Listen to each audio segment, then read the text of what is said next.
You can expect 2 wipes in Escape from Tarkov over the next month and a half. 2 new characters will also be added. One will be wiped and the other will not be wiped.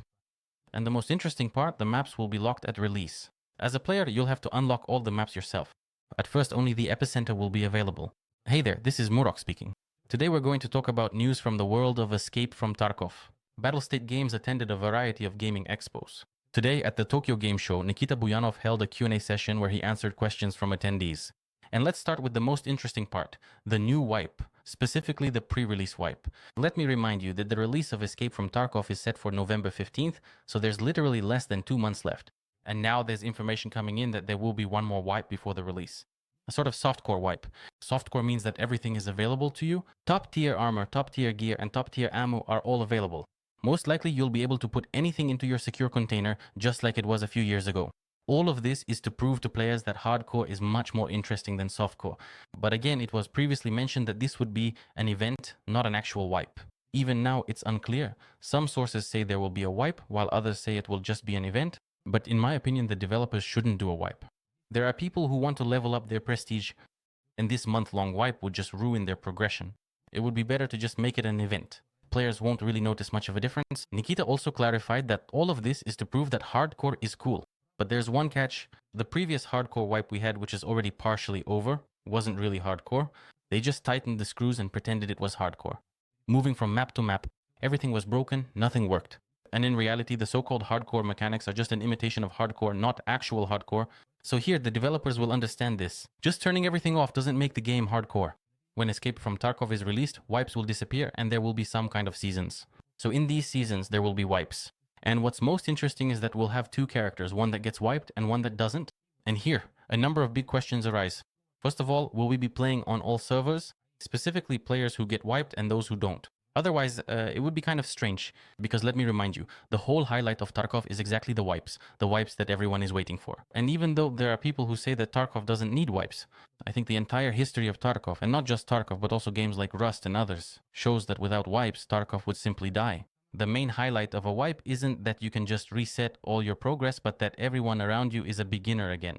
And that's an interesting experience. When you're all running around in P.A.K.As, can't kill each other, doing the same quests, getting in each other's way.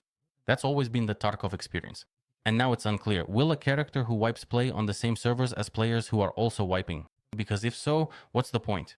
And again, we have prestiges, so a player can wipe themselves, Plus, if you split players across different servers, Tarkov's online population will drop significantly because you'll have separate groups, PvE players, PvP players, those who wipe and those who don't. So this is a division that the game doesn't really seem to need. And what will come of all this is not entirely clear. It seems like the developers should have tested this before release, literally about 6 months in advance, but they didn't do that. There's a suspicion that this might not turn out to be all that great. At first, players will say, oh, how cool, I can play for a whole year and not get wiped. Awesome, I'll finally get my first kappa. But then they'll be faced with the fact that they'll lose and forget what real Tarkov is like. I think many will agree with me, again, I'm waiting for your opinions in the comments today, that the best part of Tarkov is the first 2 or 3 months after a wipe, when there are newbies all around you, when you're a newbie and no one has top tier gear. You go out, shoot at each other, survive in P.A.K.A. armor, heal up, and that's when the real action happens. But when you go out and get one tapped from halfway across the map, sure, it's fun, but it's just not the same feeling.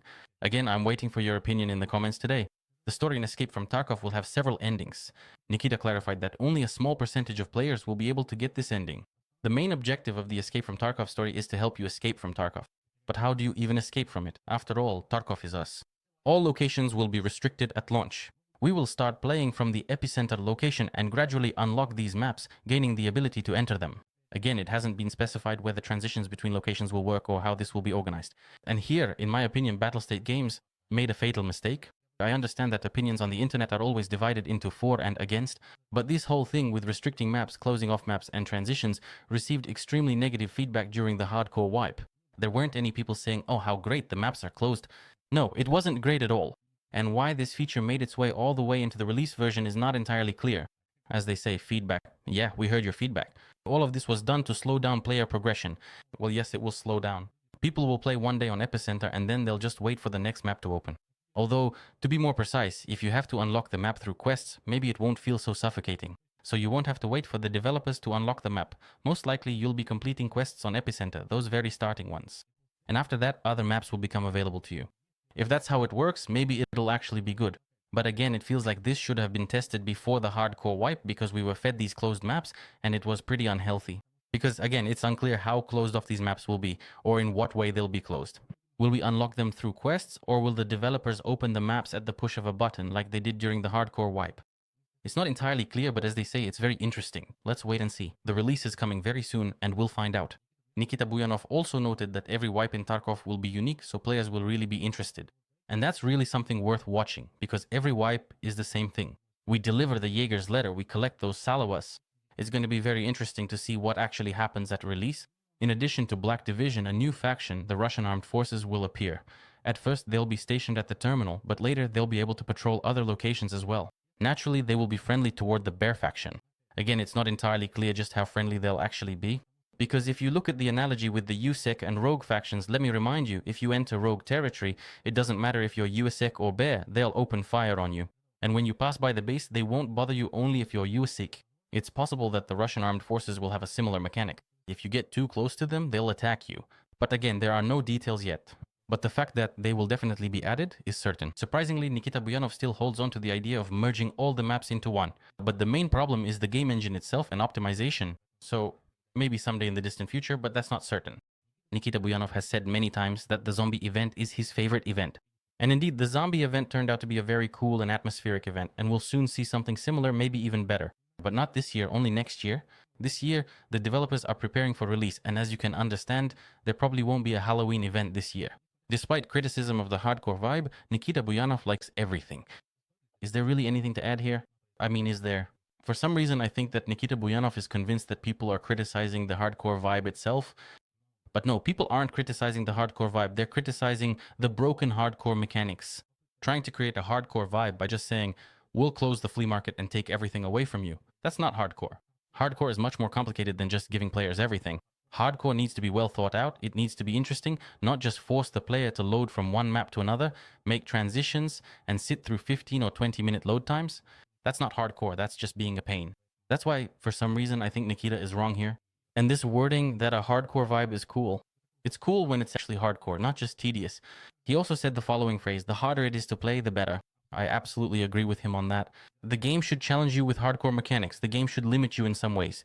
Unfortunately, many players don't know how to play Tarkov. They're afraid.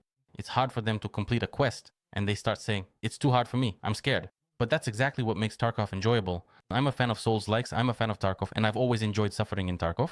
Newcomers won't understand me, but veterans will say, no way. A long time ago, when I first started playing Escape from Tarkov, I eliminated my first player only after about 300 hours. A newbie would say to you, after how long? 300. What were you even doing? Well, guys, you just wouldn't get it. You don't know what real recoil is, or what it's like to walk around the interchange map looting stashes because going any further is just too dangerous. So it's very simple. We want hardcore. We, true Tarkov players, love hardcore, but we want it to be real hardcore, not just broken mechanics like it was with the transition mechanics or other features. Nikita Buyanov also shared that they plan to support the game for at least another 5 years, and BSG has plenty of content in reserve. Supporting the game for 5 years? That really does sound pretty good. The release of Escape from Tarkov is near, but things are still unclear regarding wipes and characters. I hope that as the release approaches, we'll get even more details from Nikita himself and the development team. As they say, we're waiting for the release and wish the Battlestate Games team nothing but success. Personally, for me, Tarkov is the best game I've ever played. But unfortunately, this game has had a huge number of problems lately, from loading times to strange feedback from players. Players are saying that the hardcore mechanics are broken, while the developers hear only that we're hating on them. In general, BSG has always had trouble with feedback, especially before the Tarkov community service appeared. As I mentioned earlier, you can insult the developers, but you can't criticize them. Believe me, I know this from personal experience. When I criticize some of the developers' mistakes, while other streamers could, you know where, send the developers and still get respect from the Battlestate Games team to this day. And that's how things are, but nevertheless, that doesn't mean you should insult BSG. I believe that they still need to be criticized, and criticized when it's deserved. If there's something to praise, we praise. If there's something to criticize, we criticize. The release is soon. Unfortunately, the year 2025 and Escape from Tarkov turned out to be a complete failure in terms of content. Nothing is happening in the game. The servers are empty, no one is running around, and there's simply no point to the game except farming prestige. But we'll wait. We hope that this wait will be worth it. After all, the release of Tarkov could turn the game around. At the very least, we hope for that. And at most, we're waiting for it. Escape from Tarkov is here, and I hope you click this button under the video. See you soon. Don't forget to subscribe to the channel.